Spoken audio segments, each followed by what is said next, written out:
Good morning. Welcome everyone to Admiral Markets. Sorry for that small delay there. We're going to start right now though and take a look at our charts and see what price could be doing this week. In fact, we have some interesting developments in the fundamental news side of things, I think. So let's take a look at that. First of all, this disclaimer explaining that online material here has been made for a global audience. Please take that into consideration that the info here may not be suitable for everyone.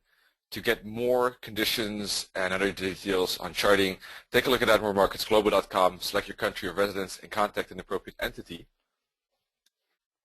Then, of course, the risk disclaimer explaining that trading forex exchange and global financial markets is considered high risk and may not be suitable for all investors. Please seek the advice of an independent financial advisor for more information on that. And this webinar is for educational purposes only. All right, so by continuing watching this webinar, you agree with this disclaimer and the content of it. Good. So thank you so much for your attention on that. With that said, today's webinar is range trading. So we're going to take a look at how to trade ranges, what is a range, how can one tackle that. All right. So in this regard, sorry, I had to sneeze, excuse me. In this regard, we're actually looking for an environment that is not trendy. So we're looking for a lack of trend, right? Because that's basically what a range is. Good. So with that said, take a look at the Admiral Markets social media, and then we can take a look at the Forex calendar, and after that, we'll take a look at our charts. Just want to check if everyone can hear me properly, like always. It's been a while. Our last session was on Thursday, so just want to check. We have Euro-Italian trade balance coming up in an hour. We got some other Euro news throughout the morning, or European morning, and then in the afternoon we have some USD news. We have Bank of England governor speaking apparently later on. Tomorrow there's a big event. Tomorrow we have FOMC, right? So that's a biggie. I think the first one from Yellen. We'll have economic projections, statement, press conference, the whole works, everything together at 2:30 p.m. I think, 2 p.m. Eastern time tomorrow. So that the market could be slow until that moment.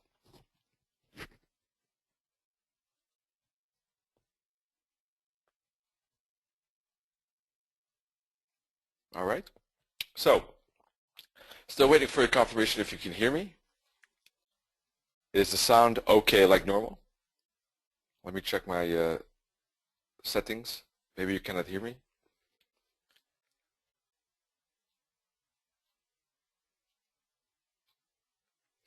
Looks to be okay. Can someone confirm that they hear me? Just a Y or yes is enough. Ah, good. Thank you, Brian.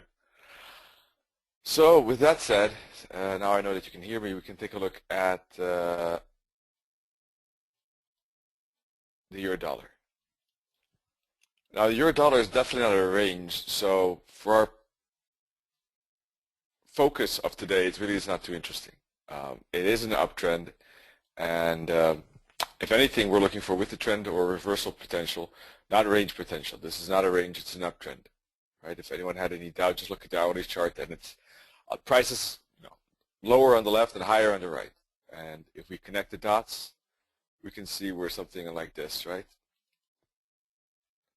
So we're in an uptrend. Is this a range potential? To a certain degree, yes it is, because price could be respecting this fib and maybe could be making more downside, but anyhow, it's really not a range, that's for sure. There is divergence between these tops here. Let's see, between here and here, right? So in that regard, we are potentially in a place where we could see price maybe going back lower. Do we have divergence on the 4-hour chart? Not as obvious, in my opinion. Let's connect the tops. Nope, that's the wrong line. Let's connect these tops here and these tops. Not really too much. So maybe there is a bit of a retracement potential, but I don't see really strong divergence or any divergence, in fact. it is actually confirming to the upside. Divergence, of course, is very important to measure if a trend is over or not, right? It's very important to realize whether a potential reversal is coming up, and I don't see it on the daily that much either. Let me put a horizontal line here. Maybe a bit on the daily, which could mean we could see a bit of retracement on the daily before we move up again, but not massive indications of divergence and therefore reversals. So I would think from that point of view the trend is still good to go. Maybe we could see some downside dip here to find buyers and then move up again. Something like that. And with the trend setup, eventually seems likely, maybe after we've made a retracement down to, for instance, the target of this fib down to 138.10 or 137.70, and then we could see a bounce. If we don't do that, then a break above this line would mean an uptrend continuation signal. So if we don't make that bigger retracement, we just need to break above this green trend line to get an idea that that's happening. So we'll take a look at the camera in just a second. Let's take a look if the pound dollar is maybe a bit better. The daily chart is definitely still an uptrend. If you look at this daily, you can clearly see the trend channel indicating that. So little doubt about that. However, the 4-hour chart is definitely choppier. The 4-hour chart is actually definitely in a range and is looking very rangy. And let's take a look at the hourly. We can see that yesterday we made a 3-wave up, actually as I predicted in Elliott wave forecast. I don't know if anyone saw that yesterday by any chance, but price was here and I had a B and a C here, so I expected that. Now making a very strong downside effect. So it seems like we're getting some weakness. We're at the bottom of this triangle. Now if you're a range trader, this could be interesting. However, there is a lot of momentum going against it, so that's a bit scary. I personally wouldn't trade that. But it happens more often that range traders are buying against momentum, and you know the market does provide the support. I wouldn't touch it though personally. There's a lot of momentum here, and I would rather see if the price stops here and breaks this support line. Too much momentum. If I trade ranges, if I trade any ranges at all, I want to see a slowdown of price at least, personally, just to increase the odds. But then again, I'm not. Sorry, I don't think I was showing my chart there. Apologies. Just let me know if you know the screen was still on the euro dollar. Okay, so just let me know. No problem. The pound dollar. I was showing basically this daily chart. Let me show you what you didn't see. The daily chart here. Pound dollar. Clearly uptrend with these blue lines. Right? No doubt about it. Clear uptrend.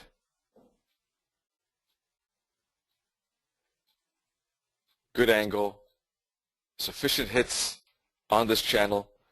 And we know that if price gets in the lower half of this channel, those are good buying areas. And you know why? Because price is then in a bouncing spot. And if price gets close to the top of that channel, it's a reversal potential because it's at the top of that channel. So we're in an uptrend on the daily, but I was saying on the 4-hour chart, we are in a range because this is a very wacky, very consolidating, rangy environment on the pound dollar ever since mid-February. No trend here, which means we're in a range. So that's exactly what we're looking for today. In fact, this is a range environment, and if you're trading ranges, this was a perfect. The pound dollar was a very nice pair to look at the last 5 weeks or so, 4 weeks. Now, if we look at the 1-hour chart, we can see that although there was a range, that there is some good momentum to the downside here.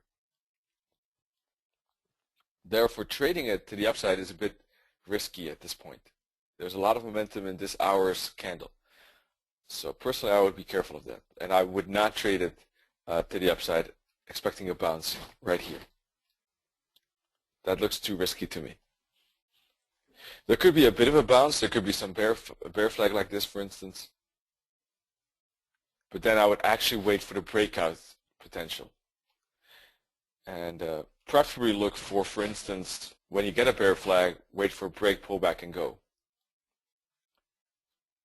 How do we know if we get a bounce? If we get something like this, a bear flag, and we don't break it to the downside, but we break the bear flag to the upside, that could be a confirmation that we are bouncing off the trend line.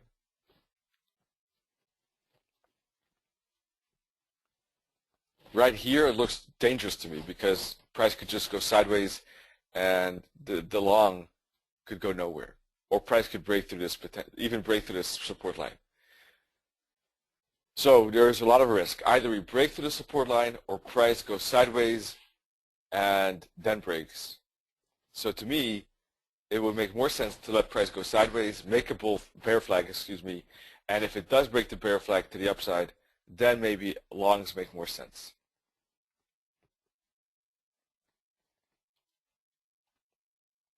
The last 30 minutes had a lot of momentum, so 50 pips, it's a lot.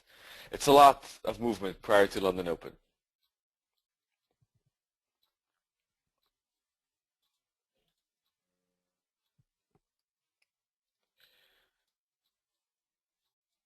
Euro pound seems to be breaking out of this ascending triangle.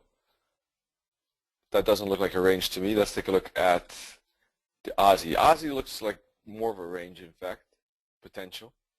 We do have a potential support line, or we have a support line right here.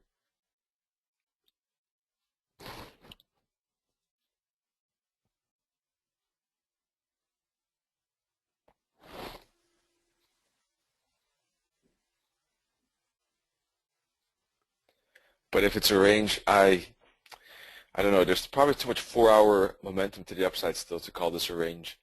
If we look at the hourly, we could see some bounces up and down. We can see up, down, up. So maybe we get it down. That would be a range trade. Price would probably have to break through some support level for me to be willing to trade that. Probably through at least this trend line. All right, because otherwise this could still be a correction from our upside.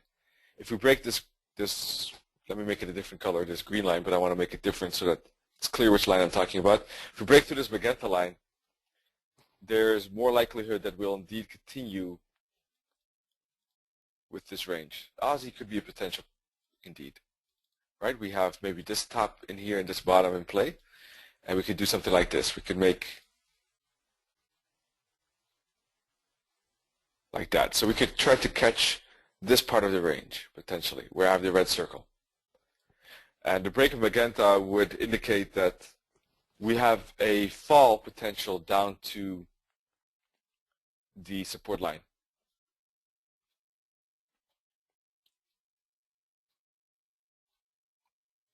Kiwi is far from a range, in fact. Kiwi is actually trending nicely. Look at this hourly or 4-hour chart. It was in a big range, in fact, not so long ago, but this is definitely trending mode.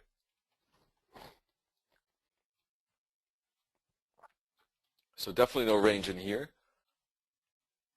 What could happen, though, is we obviously have a momentum here. We have a bit of a correction here.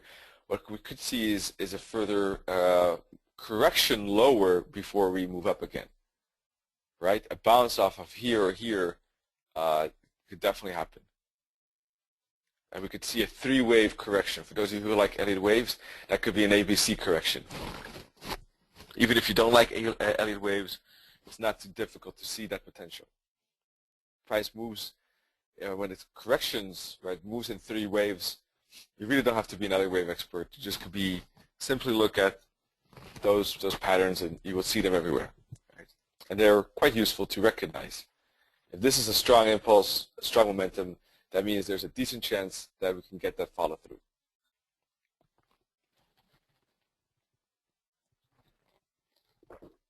But that is a reversal trade. It's not a reversal trade. It's a retracement trade within the trend, and the trend can continue most likely from these support levels, or if price breaks through and above this trend line, for instance. Otherwise, those would be the with the trend potentials.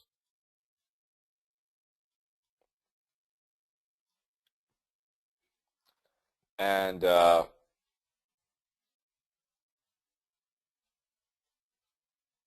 this would be basically retracement trades, the downside. Downside is retracement trades, and where the green arrows are with the trend trades. No range trades in this currency pair. Same for the dollar Swissy. Dollar Swissy too is ranging. Is trending. There could be some triangle being built right now, but that's actually just kind of like a consolidation within a trend. Because if you look at the 4-hour chart, what is this? That's a trend. If anyone has doubts, then you can just look at the angles of the moving average to see that it's very strongly pointed down. Look at current price here, and look at the angle. Clearly down, especially if you zoom out, because of course then more price action is incorporated, and then the angle becomes steeper relatively to the history because of the fact that we're incorporating more price action. The mathematical value is the same. It's just that visually it looks different.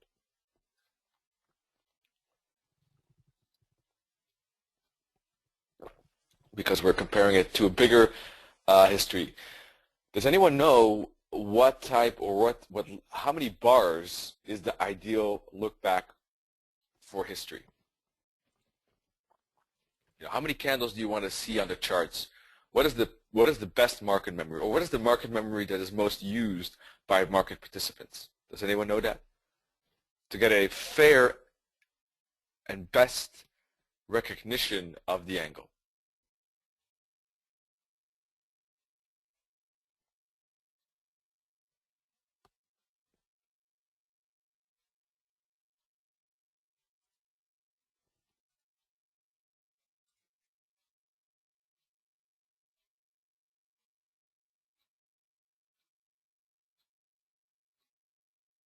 How many candles or how much time? It's actually on all time frames. It's universal. So regardless of the time frame, it's of course if you want to say how much time, then let's say on a hourly chart then.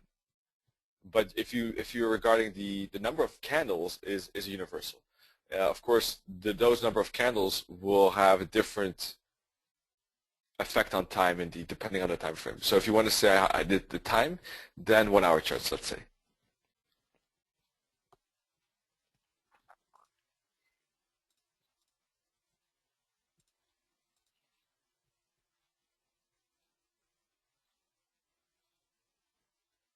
So what I mean is, like, of course, if we zoom in it like that, just zoom in like this, right?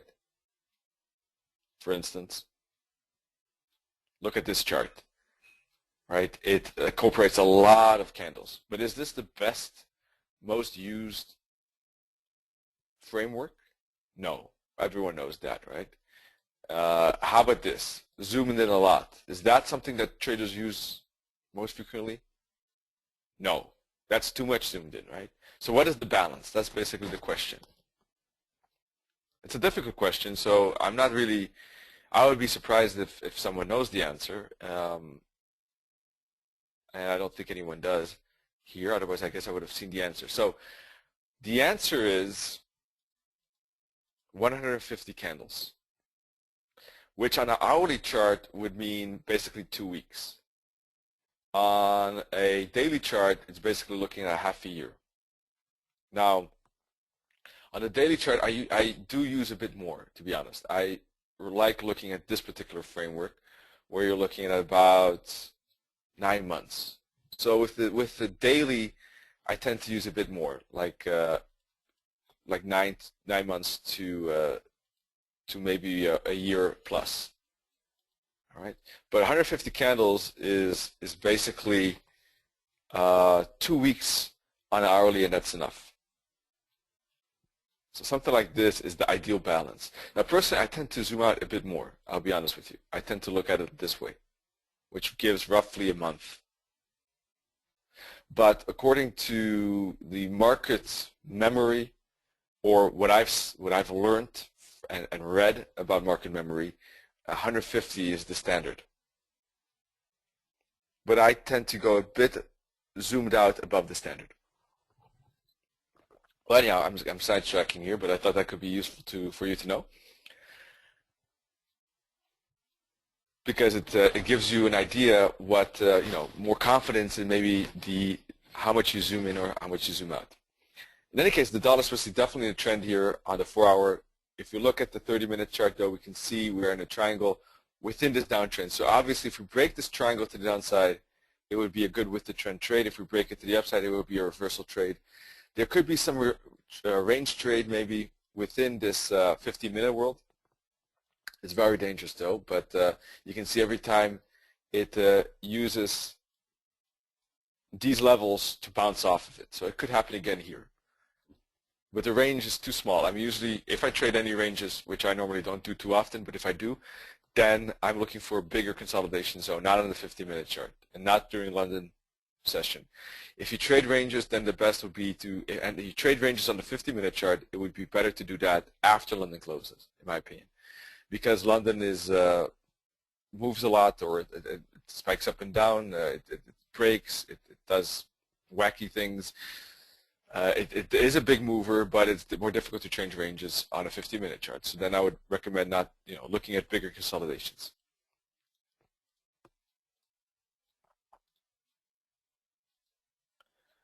The dollar CAD.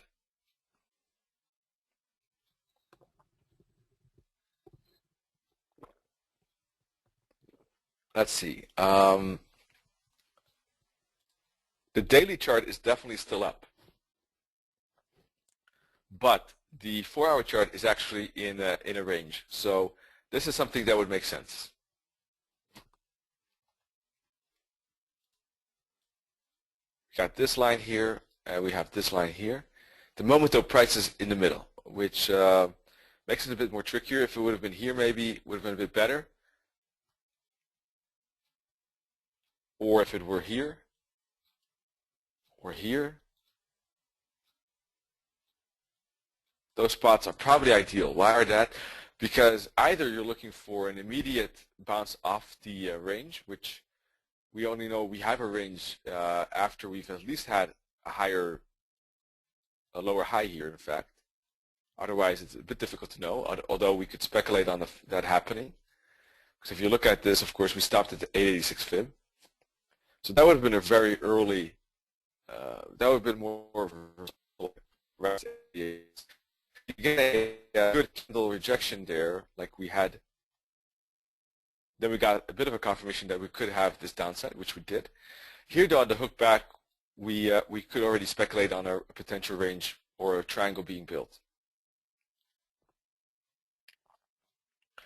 Then we had a lot of momentum falling here, and we were in an uptrend, so we got a bounce. Maybe around here we could see that there's a potential for price to bounce off of that level. This one is a very early one, and it's risky because of that.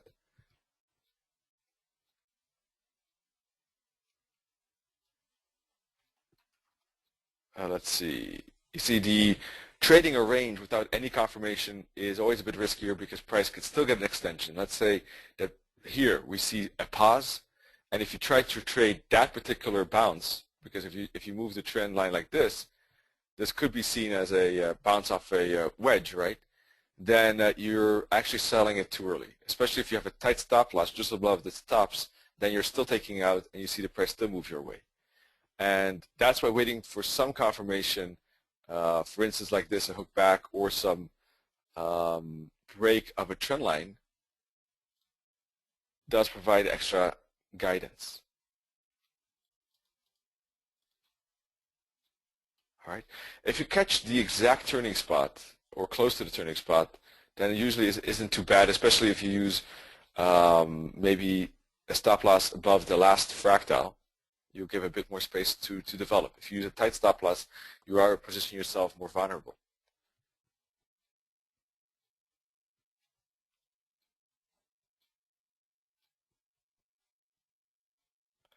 Especially if you try to take the immediate bounce. If you wait for a bit more confirmation, it's easier to place a stop loss above the most current top or bottom. Otherwise, a wider one, if you want to take the immediate bounce, would be a big plus, right? Same thing for the 886 fib. Then you want to use the top. If you already see a candlestick rejection off of the 886 fib, then using the candle high makes more sense. What I've noticed with regarding to trade management is that when using a tight stop loss, it's possible, but you just will have to accept the fact that you will be incorrect or have more losing trades. And you will have to compensate the number of losing trades by a higher R2R, of course, logically. If you use a wider stop loss, you're going to have a more equal win and loss percentage, but aiming for, getting higher R2Rs is going to be more difficult. That's usually, it depends, of course, so many factors how you trade, but I'm talking about roughly speaking.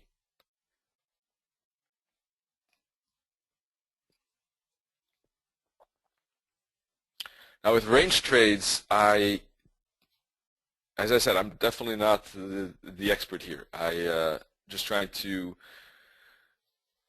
because I'm a trend trader, as you know. So range trading is something that I do sometimes just because I look at the market structure, and in some cases there's not much to trade, so sometimes I trade it.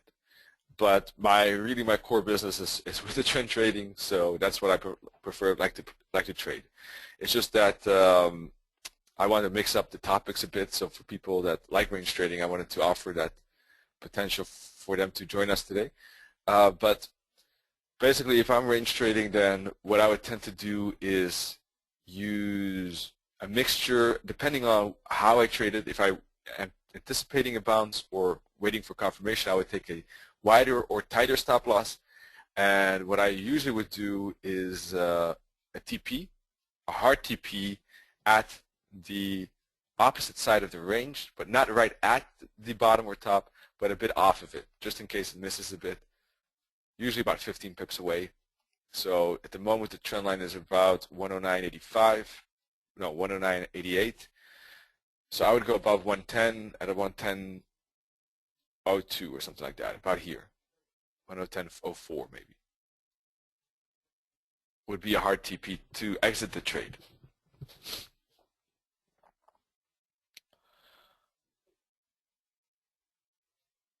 It depends. I wouldn't trade it, as I said, on the 50-minute chart, but the 4-hour is a decent structure to look at, like this one.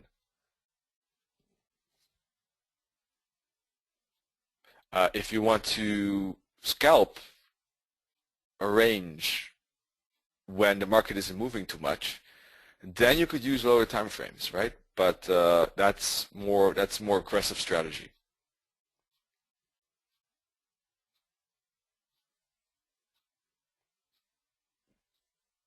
Sometimes it could be the daily chart too, but I would say 4 hours maybe the one, if I trade it, is probably the one I would always check to make sure that that is a range. If the daily and the 4-hour both have a range, then that's just an extra, I guess.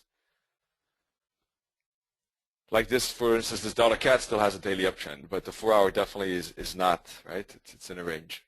Consolidation. It's a potential contracting triangle, or it is already a contracting triangle maybe. Now with the contracting triangle, we can trade it maybe 2-3 times before we should expect maybe a breakout of the triangle.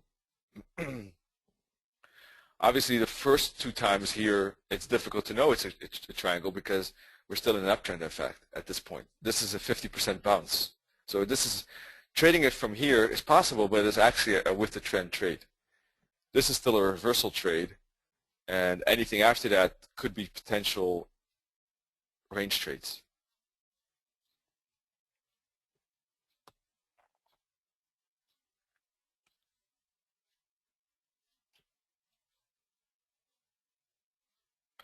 I don't use an immediate trail stop most of the time, but if price has hooked back, for instance, like this, and is falling away from here, then I don't see any reason why one should keep the risk on the table, right?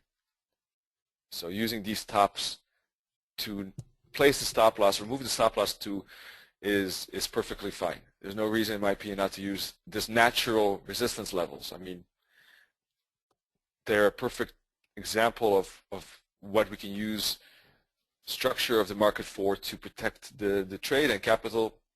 I wouldn't see any reason to keep risk on this trade.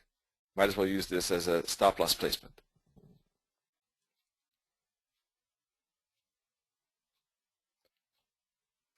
Because this seems destined to do this, and if it doesn't, then I don't think you want to stay in that trade, because if it now all of a sudden bounces up, then this is looking more like an upside followed by a correction and more upside, and we're probably going to break again. We're going to break to the upside. And you don't want to stay in a range trade right in here where the price is breaking to the upside, especially if there's a daily uptrend. That doesn't make sense. So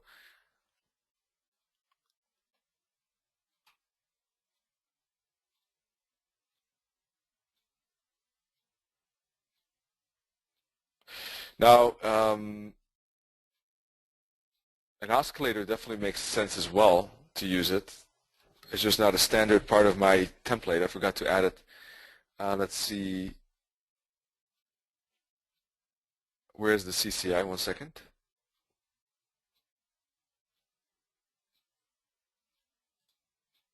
CCI or RSI, those are all good things.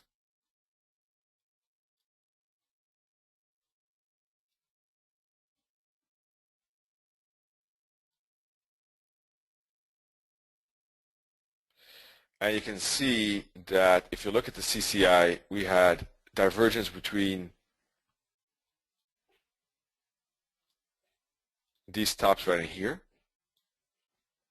And also the AO, there was divergence between these tops and these tops. So if you were looking at the 4-hour structure here, and you saw divergence on the smaller time frames, and if you look at it this way, you see this potential trend line coming in, then that's something that aids another confluence to this particular, where is it? Here, this particular short, right?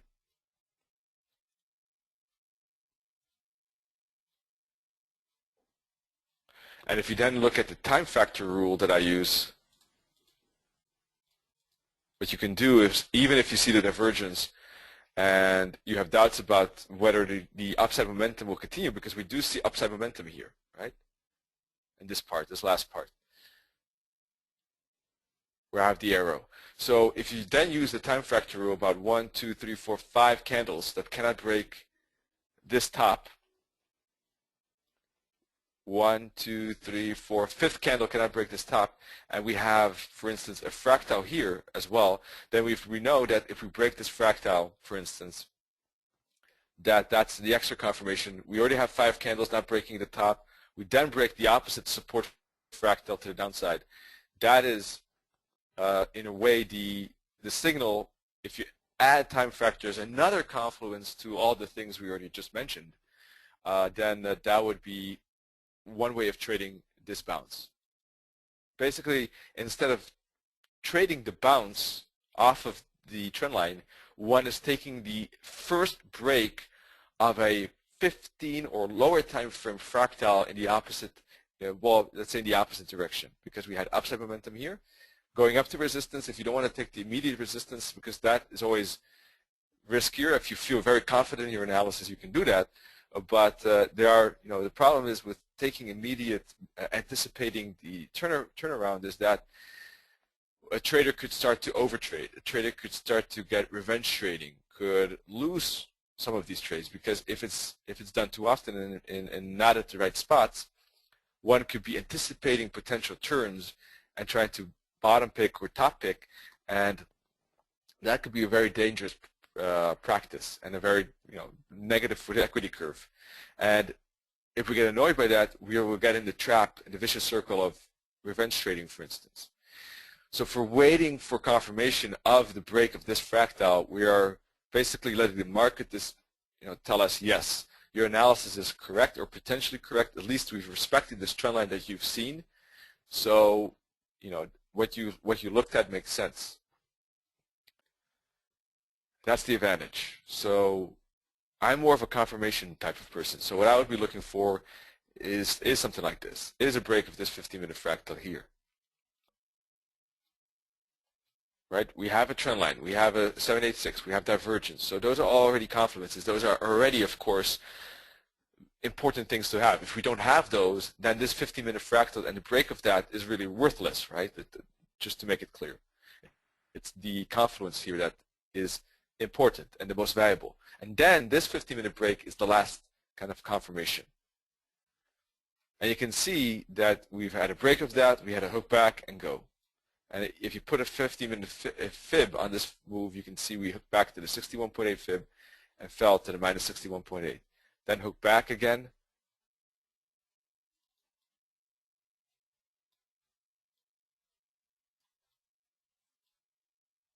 Hook back to roughly the 50 fib, and then move down to the minus 1618.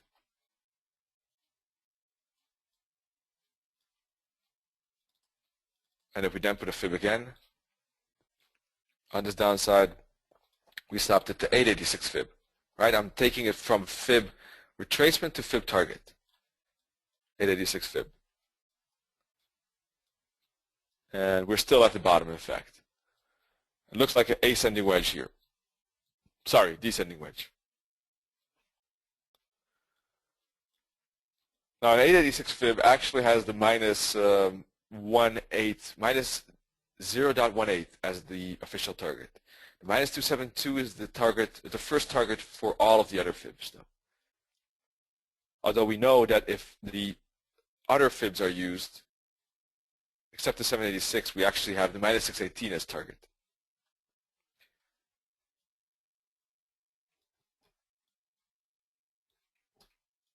So the target varies depending on which fib retracement is used. Anyhow, fibs are more useful, to be honest, in trends. This is a range trade, but as you can see, if you zoom in far enough, even fibs within a 4-hour range become valuable because of the fact that although the 4-hour is in a range, this 15-minute world is actually trending to the downside.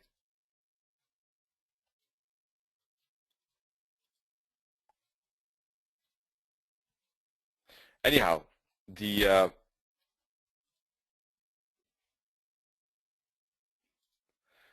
trade picking the 50-minute bottom break, the 50-minute fractal break would have given an entry right in here. Let's take a look. Let me put a horizontal line there.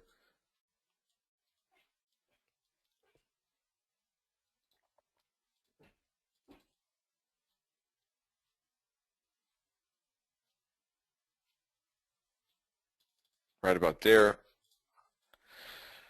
So it's not exactly at the top, but it's very close to the top. Plus, it allows us to actually use this top roughly as the stop loss as well.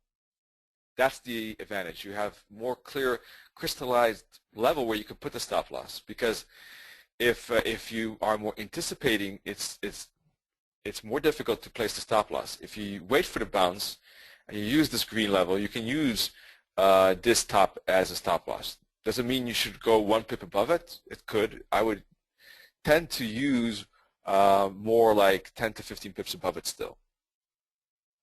Depends on the situation to situation, though. Sometimes I could use a tighter one. So in that regard, if we use 13 pips, for instance, then it's about a 25 to 30 pip stop loss. And if we're aiming for instance, the bottom of this range, we can put a fib on this move and aim for instance, the 786 fib, right? So we're trading it from 786 fib to 786 fib. And this is a range strategy, right? Because you're basically trading it from reversal fib to reversal fib. And if the 786 fib on the other side is your target, you can go a few pips above that, and you can have a hard TP there at that level around 110.04. Let me make that blue.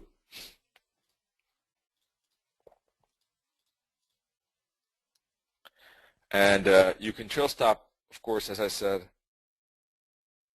to incorporate these stops because price shouldn't go back that high anymore, right? So you're already locked in about 30 pips, which is already a 1-to-1 trade right there. And you're aiming for 110.04, which means the trade would be roughly 133 pips versus, let's say, 30 risk, could even have been 25, but let's take the higher one, which means about a 4.5 to 1. So you got 1.1 to 1 locked in, and you're aiming for 4.5 to 1. Well, that's a great trade. 4.5 to 1 is an excellent R to R ratio for a range trade. Couldn't be better.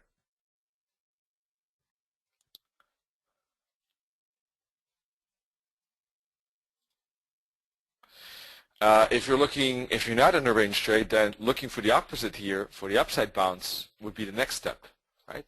For anyone in the short, you can actually almost think about closing and reversing, putting the stop loss here.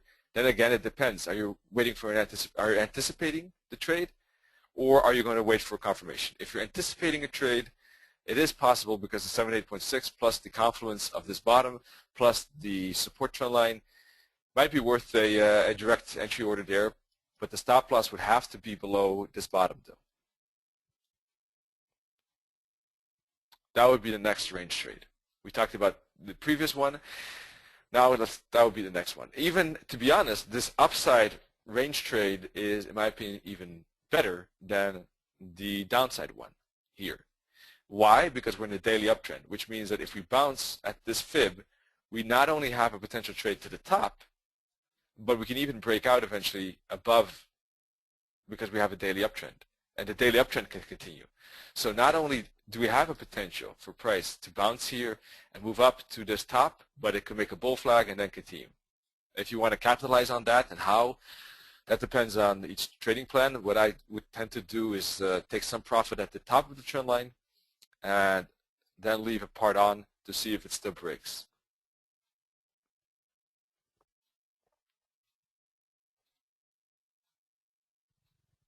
If you're waiting for a confirmation of price at the 786 fib instead of the anticipating trade, then you would have to see either the 15-minute fractal break happen here or some candlestick pattern, engulfing twin or a wick. Then you could use a tighter stop loss once you've got the support. Obviously, it would be nice, though, if you use a tighter stop loss to see some divergence on the 15-minute chart and hourly chart, or 15 at least, then the likelihood of a bounce right there, right here, at that 786 fib is higher, because otherwise we could still go to the 886 fib, take out the stop loss, and then still bounce off. That's the disadvantage of a tighter stop loss. But of course, tighter stop losses do work sometimes. It's just when, and when the chances of that increasing, the chances of that basically increasing are when you have divergence on a 15 between the bottoms. So that would be the next range trade here on the dollar CAD, with the, as I already said, the additional benefit of this trade actually being the bouncing spot with the trend continuation. Whereas in this case, you do have a bit of a risk here in the sense that although it's a 4-hour range, the daily trend is still up, and the risk is that we make a bull flag and then break to the upside to continue with the day trend. And that is why that if you see a bull flag like that occurring, when you have a 4-hour range with a daily uptrend, you might want to think of just taking the trade off for those few plus pips, or even a few minus pips, or just break even.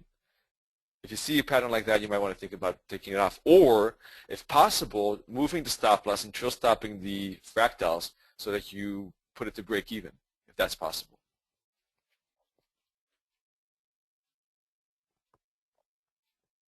So if anyone has any questions about trade management or entries or just analyzing if there is a range or trend going on, right? Because that's the first step. First step is our analysis. Is there a range or trend going on? Is there any confirmations or confluence? Step 2. Then how do we trade it? and then the trade management. So if you have any questions about that and how I'm looking at this data CAD, let me know. Otherwise, let's move on. I don't want to bore people with this example. But if you have any follow-up questions, let me know. Dollar yen is indeed breaking to the downside as expected.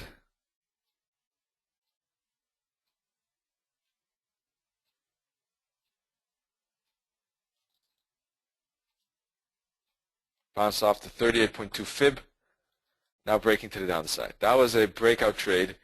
Dollar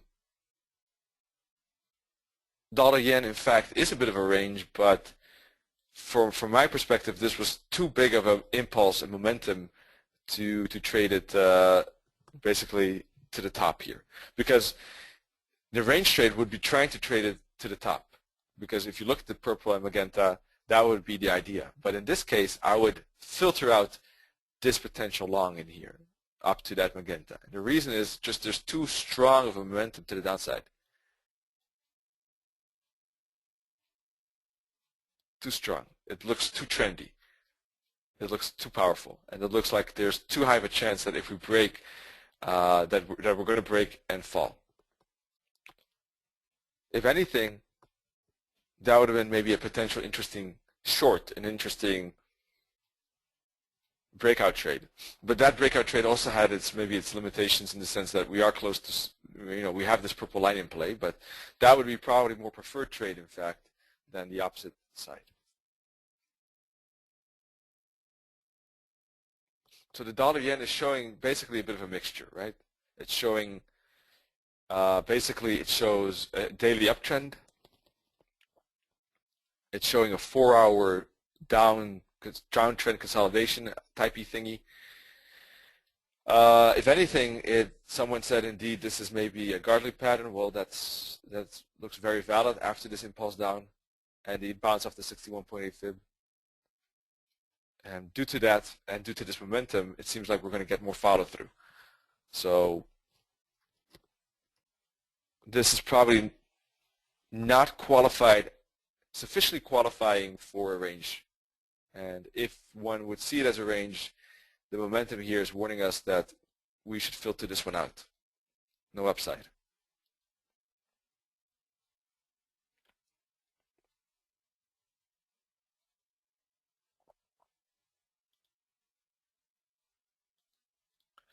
Aussie yen, let's take a look. You can also use moving averages, right? I didn't talk about that as yet, but you can use moving averages. How can you use moving averages? Well, if price is bouncing about the moving averages, and the moving averages are going sideways, like it did here, then we have a range. Eventually, we're going to break out of that range, right? Eventually, the range is going to collapse. Sometimes it actually is a very big range, but so this was a typical range here on this Aussie yen. Actually, the Aussie yen had more ranges. It had a very big one on the daily chart here. This was a big range, wasn't it? You can see the moving averages are flat. Price is bouncing up and down around it. In this blue box there. Aussie yen is still looking very choppy, in fact, right now, right here. We had a break of this box. Let me put lines on the box so you can see it.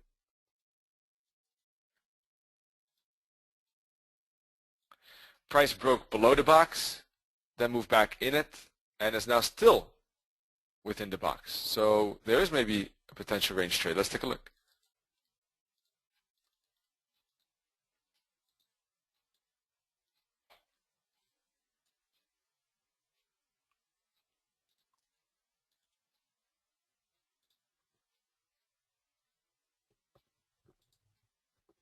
Down to the 4-hour chart. And despite the daily range, there is a lot of impulse here to the upside, first to the downside, then to the upside. There's no trend in play. However, just per definition, when there's no trend doesn't mean that there's a clear range, that there's a range that is easy or is, let's say, is at the right spot to trade a range, right? Just because there's a lack of trend doesn't mean there's a range that is tradable. That's what I want to say. We could be bouncing off this support line.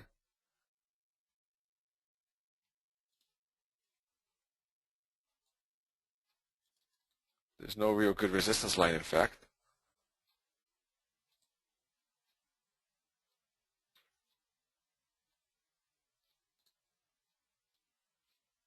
Maybe we can do like something like this. Not a great line. We did have a bit of a break above that line. Maybe not that bad, though. We can still use it. So one thing we could think about is a potential bounce off this bottom right here.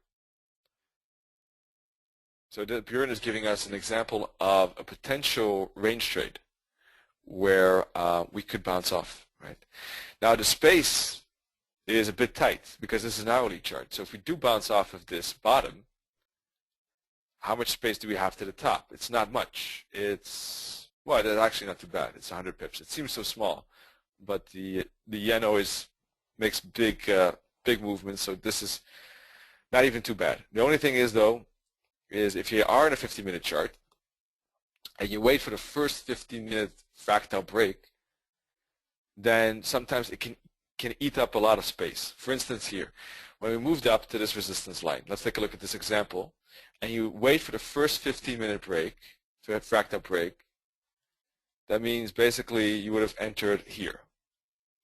Stop loss would be here.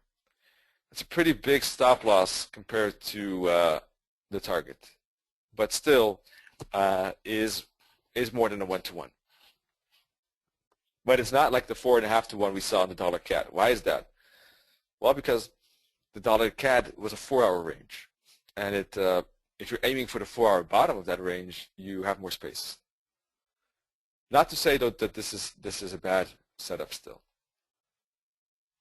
Also, there's sometimes differences. Here we had a very bigger downside before we made a consolidation. Sometimes you get a shorter downside, then consolidation, and a break. Obviously, then the short would be higher.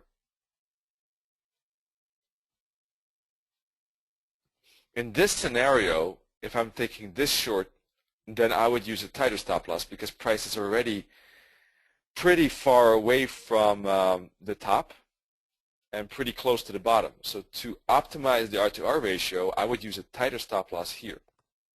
I wouldn't go 10 to 15 pips above it. That's what I meant from it depends on the structure.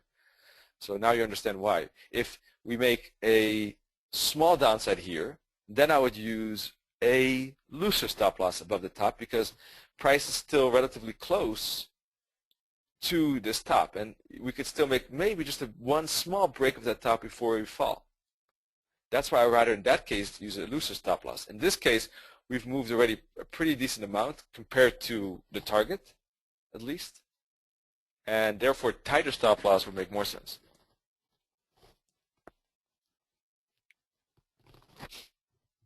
Now, obviously, when we bounce here, and when we bounce, pull back, and break, price is going to be closer to the top. So the R2R balance here, as the contracting triangle gets tighter, is going to diminish to a point that maybe this trade might not be worth it.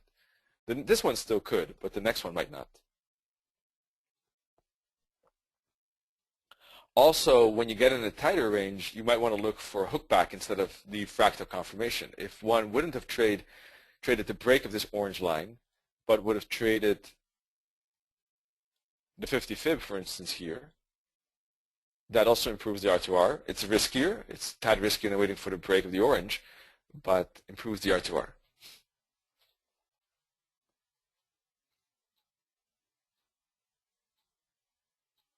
Now, as you can see, what we're looking for is a move down to orange, and that will need to happen before we can trade it.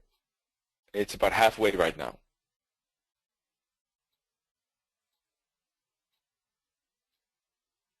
If you're in a short, right, in my opinion, I don't see any harm in moving the stop loss now to above these tops.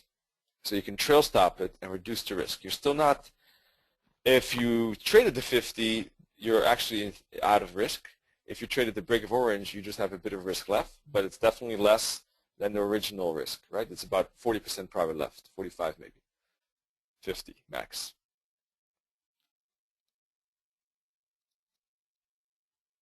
And it's always good to reduce risk, especially, of course, and primarily if it makes sense from a structural point of view to do that. We don't want to do it too early because then we're cutting the profitability and we're actually not implementing our own trading plan.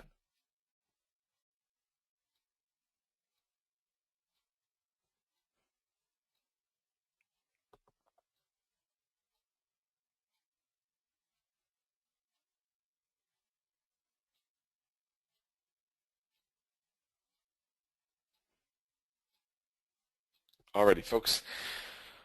Well, with that said, let's take a look at some others. This was the odd yen. Let's see. Ooh, the pound yen really making a strong fall. That's because pound and the yen are actually falling at the same time. Then obviously this is going to have a double fall, and it already moved 150 pips.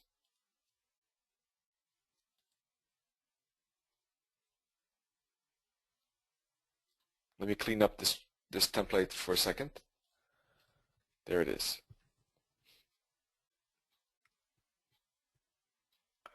Well, even if there's a lack of trend in the 4-hour picture, there certainly is not a lack of trend in the last 1 hour view. This was definitely moving down a lot of momentum.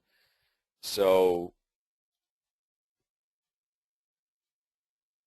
in that regard, there's no range trade right now right here. This is actually more looking like a reversal potential on the pound yen than anything. Why is that so? Because if you look at this, we had a very strong uptrend. So we, on this daily chart, only have a choice out of trend trades or reversal trades. Range trades are not on this daily chart in play at the moment. And you can see that price bounced off the 88.6 fib. So to me, from a discretionary point of view, it looks like we're actually headed towards like an ABC correction here. We stopped at 886 fib. But, doesn't have to be. What could happen is that we make a triangle, but then we would have to bounce off to 886 here or 786. So it looks like there's space to the downside up to about 166 or 165. Those could still be bouncing spots. And if we do bounce, we could be indeed building slowly but surely on a future range on the daily chart here, where I have this triangle, the blue triangle there in the top right corner.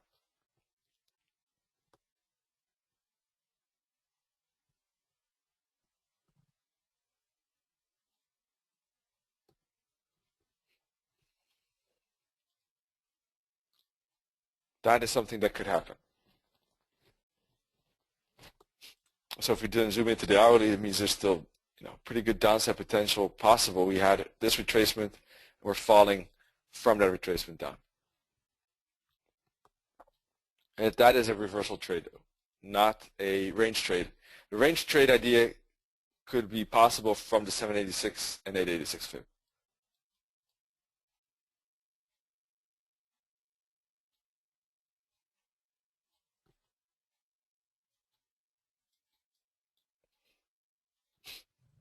Same is true for the euro yen probably.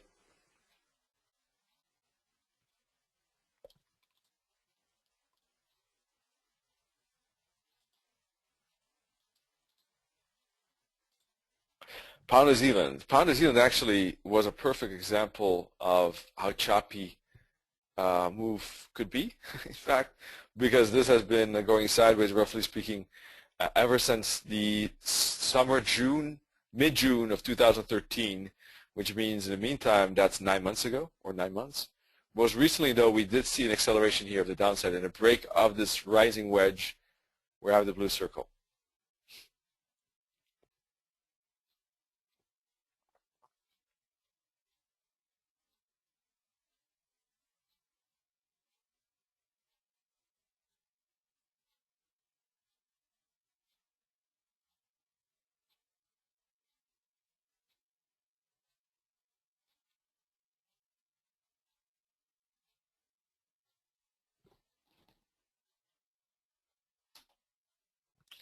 We can take a look at the 4-hour chart, though, and scroll back a bit.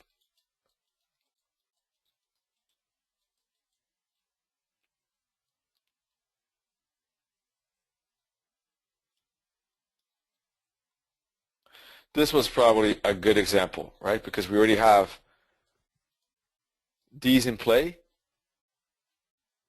As I said, this is still a with the one. This is more of a reversal type of situation. But the blue one, the third blue one, is more of a range trade idea.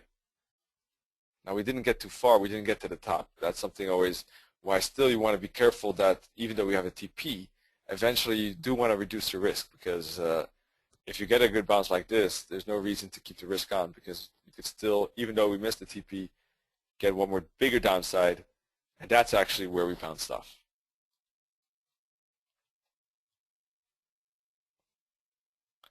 But this is a pretty big structure, so there are a lot of ranges within the range, right? Here's a big range within the range. Here's actually a very big impulse within the range. Here's a slow corrective bull flag.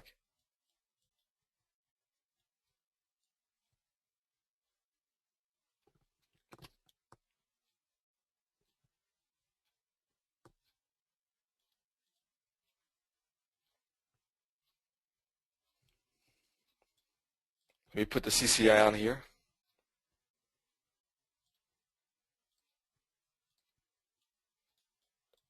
Let's see.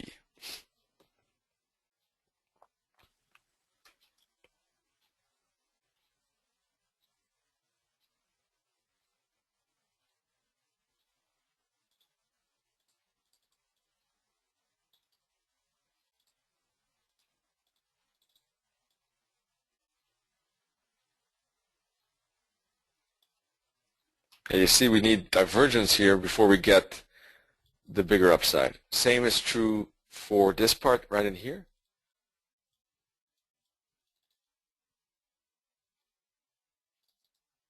The second green line here too. Oh, wrong line, sorry. Here too we have divergence between these bottoms on the CCI before we get the bigger bounce. Very important, even in ranges. Why? Because it just aids in inner confluence. It gives an extra support why we get a bounce at the potential support level.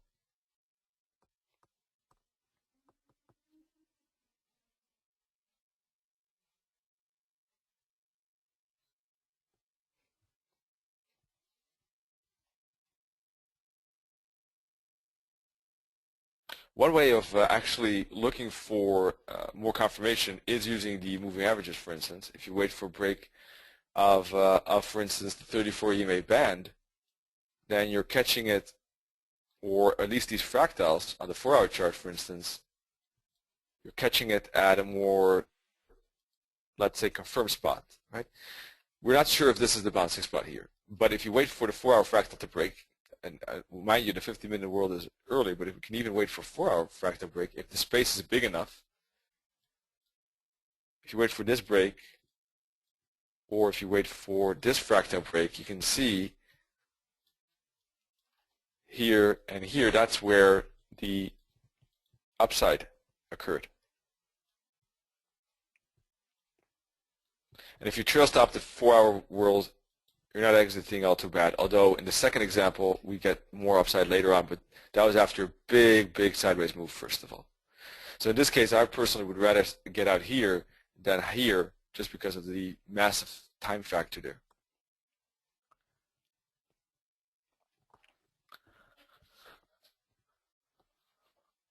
Right? I'd rather get out on the left than on the right here. Even though there's more R2R, it just takes, from my perspective, too long to develop.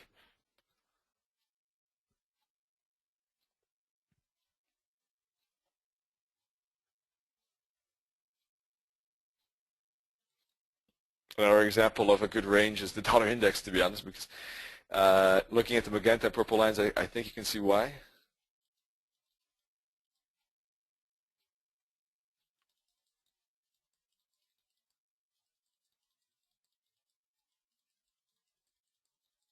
Pound Swissy usually has a good range.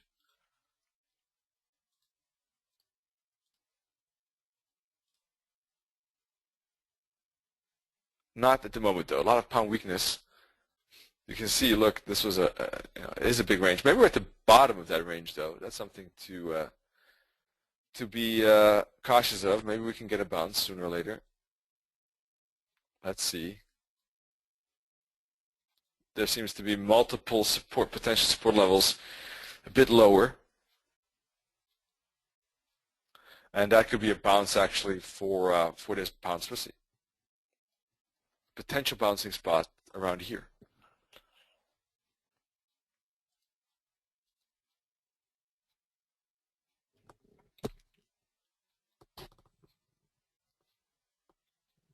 Well, folks, any questions you might have? I guess we're slowly but surely getting to the end of our session, so this would be the right time. If you have any questions, definitely to mention them now. I gave you an idea how I use fractals, more or less, moving averages, trend lines, support and resistance, of course, obviously, awesome oscillator, CCI, trend lines, I already said, let's see, momentum,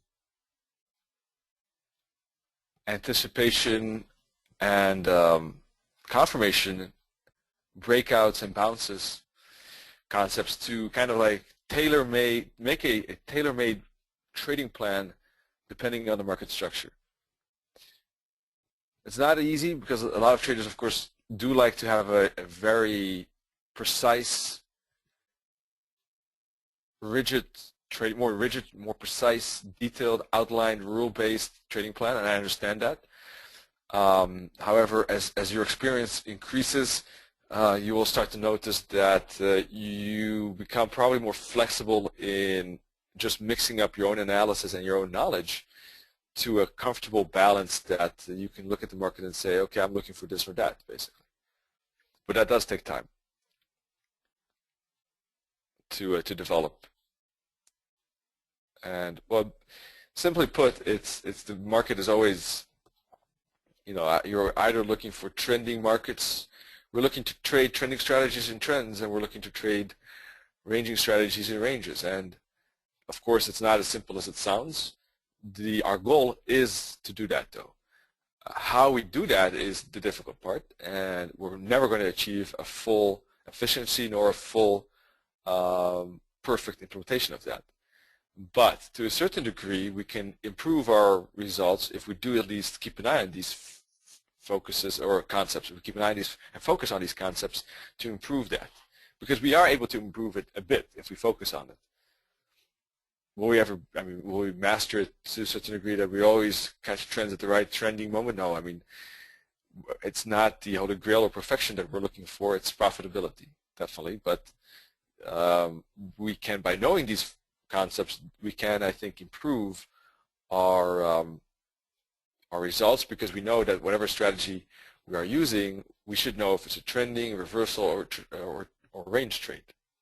We must, I mean, if we know that, you don't must know that, but if you do know that, you have an ability to filter out trades that have a lower probability, and that, of course, is good for the bottom line.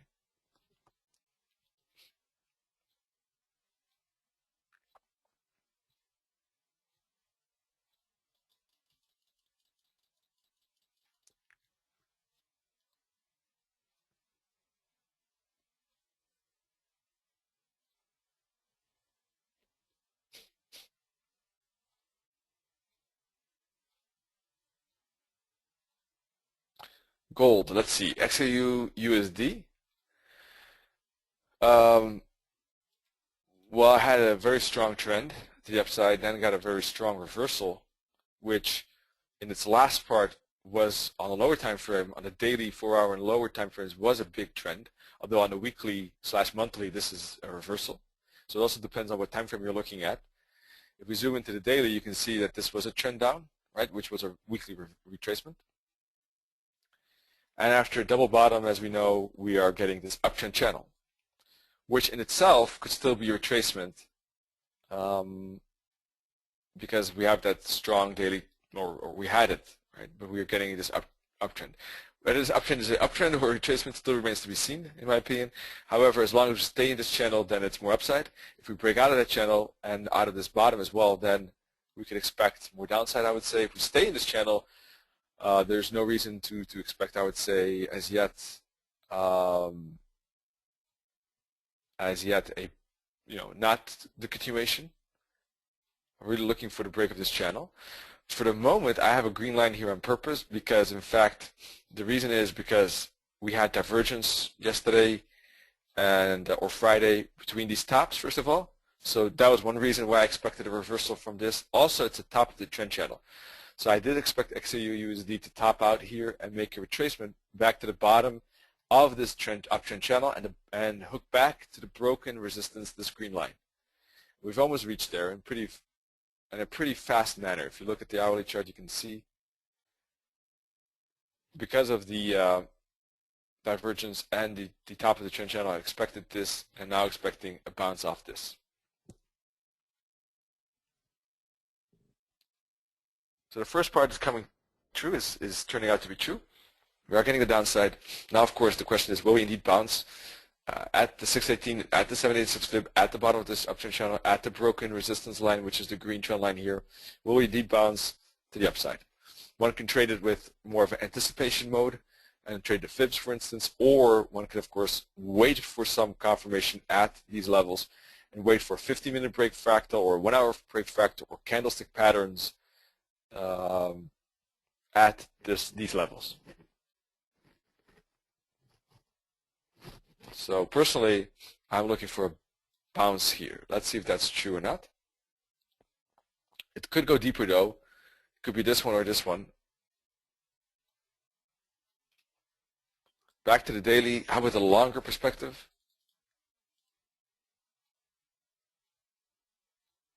You see, in my point of view, there seems to be space up to the 38.2 fib at 14.15. So a move down and a bounce up to that 38.2 and then get a bigger move down because of the 38.2 fib seems more likely to me, personally. That's why I do think that there seems to be enough space for this uptrend channel here to continue up to the 38.2 fib.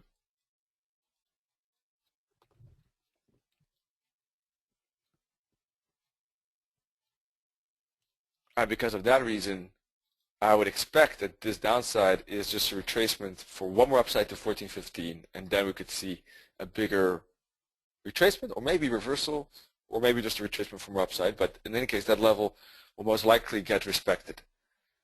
And with respected, I mean that price will not break through that level with a lot of momentum without stopping, at least for a considerable amount of time on the 4-hour chart. What is considerable? A considerable amount of time that would mean at least some kind of chart pattern on the 4-hour chart.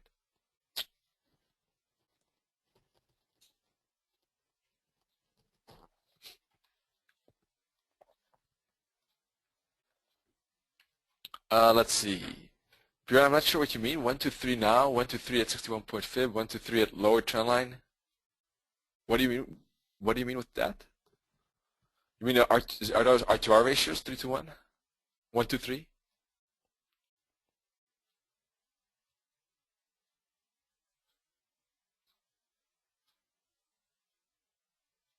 Oh, buy in 3 steps. 1/3. Sorry.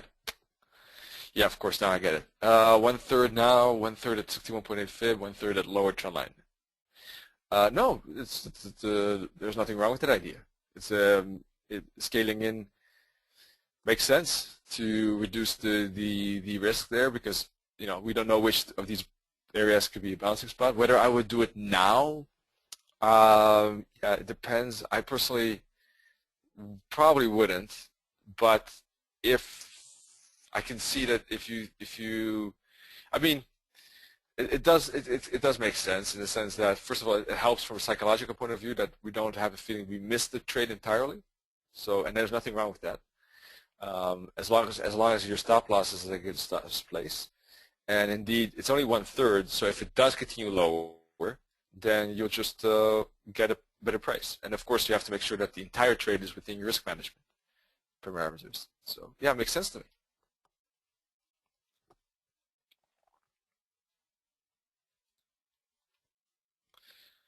Looking at this 4-hour chart, it looks like to me there's a decent chance we could maybe bounce here, go up to a fib, and maybe make one more downside, and then bounce off this minus 2 fib. So what I wouldn't do is use a stop loss right below this bottom. I don't think you were planning that anyhow. Just in case this happens. But I don't think you were planning that anyhow. I think looking at this, the stop loss would probably have to be below this minus 618 fib and this bottom here. Maybe even below this one if you want to use a bit looser one.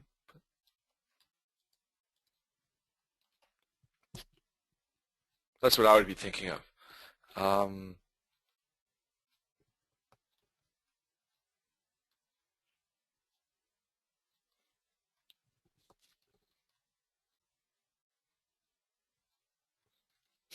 You see, why do I expect maybe one more downside? For the moment, this is a 4-hour downside, which is pretty strong. And I mean, there is a chance that you'll see a 3-wave down before we get the bounce, but it doesn't have to be indeed. So in that regard, it depends. If we move up like this and then move down, we could bounce off this support level and start building a triangle. If that happens, then buying the E, where I have the red circle, would be the add-on. If you buy it here, 1/3, then you can put the 2/3 at the bottom of the triangle, because then it probably will not retrace lower to these levels. To these particular levels will not retrace anymore if we make this triangle like this. And buying the E off of a contracting triangle is the best range trade you could have, because it's not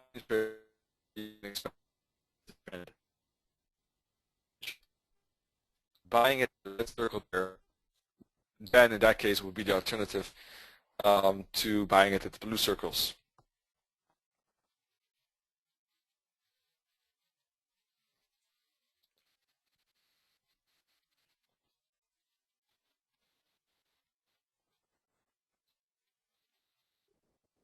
So that would be, if I were to use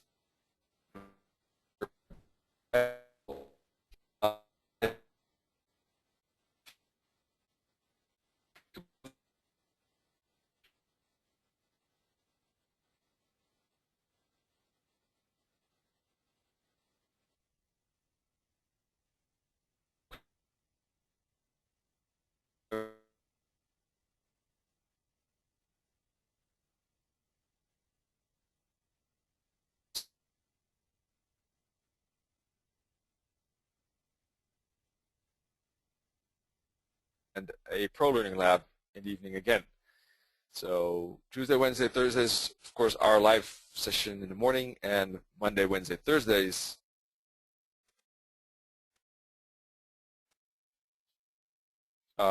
is the evening session. Sorry, I just got kicked out as presenters. I was a bit surprised.